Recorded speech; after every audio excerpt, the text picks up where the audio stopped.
I'm going to have a look at this figure set by MiniArt Models, which is the Ukrainian tank crew at rest. I believe this was the very first Ukrainian focused subject after the start of the military operation in 2022. I think this was the first kit that came out that was focused on like modern Ukrainian, say wartime, like a wartime subject. I'm not positive, but I think it was. And you can see the artwork here, which is actually, it's not really the greatest artwork in the world. It shows us basically what our subjects are here, but there's nothing really too great about it. This dude here almost looks like he might be one of the like ideologues, I'll just call them, with his tattoos and everything he's got on here. I'm not sure that was the smartest thing for them to put on a kit, but he's there anyways. I mean, that's fine. And it's just the way the artwork is done. It looks very digitalized, but it is what it is, and at least it has the nice Ukrainian flag in the background. Now what we get in the box, they show us here a little bit better. These are just, again, they're I'm guessing they're digital pictures of these guys that don't show the actual molded figures, but we get some crates or something in here and some other pieces to go along, and then we get our camouflage pattern. They show us how to do it here, and it tells us the various colors we will need here, and they call out for Vallejo, Mr. Color, AK, mission models, which I don't even know what that is, Ammo Mig, Tamiya, and that's excellent. To show all these colors, you can pick them up before you even open the kit or anything. That's excellent. And we'll see here, there's a couple different kits they have. The U.S. Marine Corps tank crew at rest. It looks like a modern tank crew. And we've got Middle East tank crew from the 60s or 70s. This one probably they should have put modern tank crew on it, which is pretty neat. You could see the guys in their poses there. They got the footballs.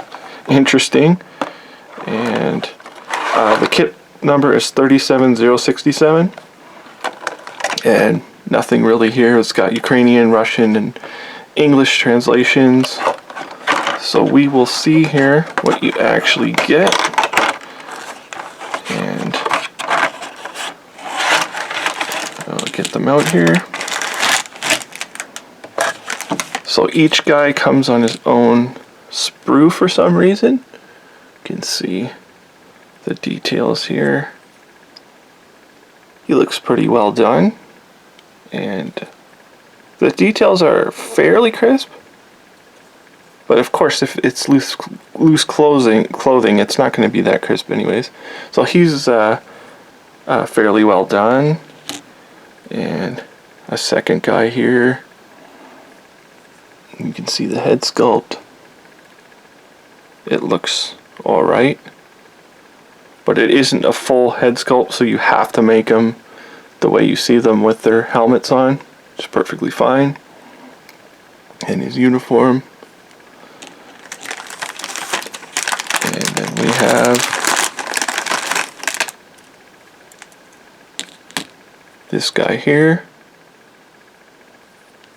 They seem to be sort of simplified. There's really not much to them, but what can you really do with the tank crew? It's not like they would have personal weapons or anything really. You can see the head sculpt there. He seems to be, I don't know, smirking or smiling or something, so at least he has some character to him. And then the other guy, which I called the ideologue guy, he's got his haircut there and his pants, and you could see the knife in his hand, which is detailed enough, and it does look like he has like some kind of grain on the shirt portion of him. It isn't just perfectly smooth, so that might detail out pretty nice.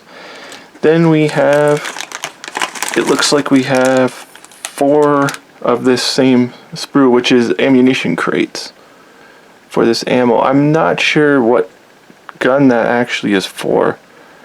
if it must be a crate from a T-55, because it's got the round is in the shell casing. It's nice to get an empty casing, but you're only going to get 4 of them. But they're not good for like a T-64, which is the main, or was the main battle tank of the Ukrainian one. So if you wanted these guys on a T-64, then this is kind of useless. But at least the crates are there, so it's a good effort. I mean, like, they seem to be able to be buildable. They're not softly molded or anything, and they're not priced too ridiculous. I think they're around the $20 mark. Actually, the box art, I think, does them a huge injustice. The figures are actually really nice. They should have went on the back with like CAD drawings of the figures instead of this sort of artwork, because you can see the guys look kind of, I don't know, kind of janky. You can see this dude here, but looks like an alright kit. It's the Ukrainian Tank Crew at Rest by MiniArt Models, 1/35 scale. And other than that, thank you for watching.